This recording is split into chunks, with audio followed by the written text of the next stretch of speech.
Hello mga Kamilings TV Fan, tayo po ay nagdidilig na, nadiligan na po natin to. At tayo po ay magdidilig. Ayan.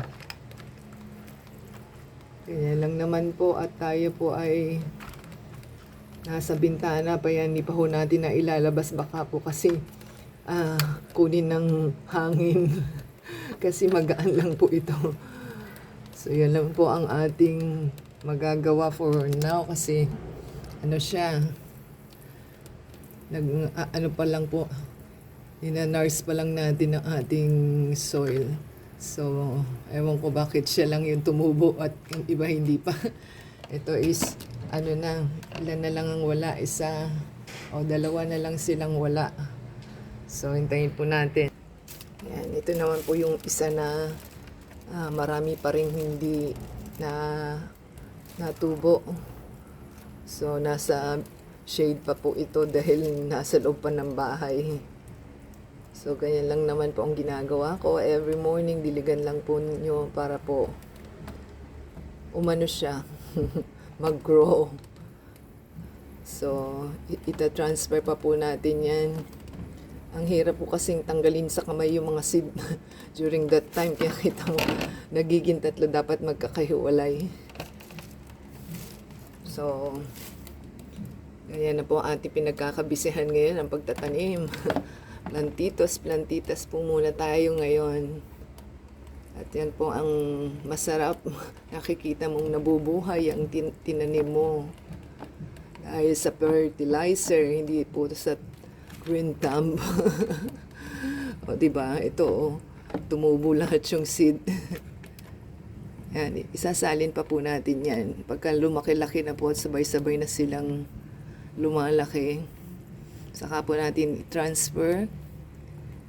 At tayo po ay malayo pa ang mararating. O, ito naman po kahit papaano ay tumubo na yung yung dalawa. Ito wala pa. So, hindi po natin sila mapapadali.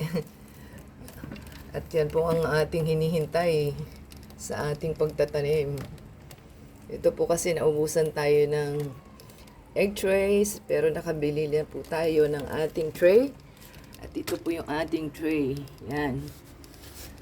Pagka na lang po tayo uli na nagtanim. Dahil ito po kasi is maliliit. Maliliit siya. So, kita nyo. Kung 4 po sana yan, okay. Malaki-laki. So, dito po muna tayo. Tayo po ay magdilig muna ng ating at baka po hindi matuyuan. Kaya kailangan po is dinidiligan ng umaga para mainit pa po. Ayaw po kasi din daw ng tomato ang basang-basa. So, kailangan po ay may butas inyong mga tray. Ito, hindi ko alam kung bakit wala pang nausbong. Kasi po, wala tayong tray that time. So, nilagay natin siya sa plastic. Parang po ito, pang repotting muna pag malaki na siya. So, yung mga ito po, isasalin natin dapat sa ganitong plastic na. Tapos saka po natin ilagay sa pot kung malaki-laki na po. Pero kung wala naman po kayong choice sa malaki yung pot, mas madali po kasi itong small na ganitong mga tray, mas mabilis po siyang lumago. Pag malalaki kasi parang mahihirapan yung roots, parang ganun. Yun ho ang pagkakaalam ko. So, yan lang po ang ating magagawa for now. At ito na po yung ating mga seeds na waiting, yung grapes. Ito po yung pomelo. At ito po ang ating lemon. Ito naman pong ating kalamansi. Diba? So, at ito naman po ang ating cherry. So waiting po lang sila, hayaan lang po nating matuyo siya. At ating po siyang ipipreserve para ilagay po natin dito. Dito pa po yung tray natin. So, ipon lang po muna kayo ng mga seeds nyo para kung gusto nyo magtanim at di na kayong bibili. Dahil ang mamahal po ng seed. Gagastos pa po kayo ng tawag nun. Unless na dwarf ba yun? Yung mga seeds natin, di rin po natin alam.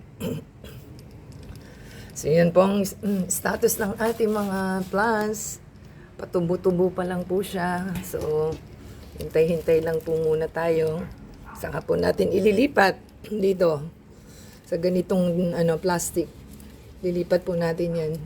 So, dadagdagan natin ng soil ito. Kasi maliit siya. Yan. Nagustuhan po nila ating video for today.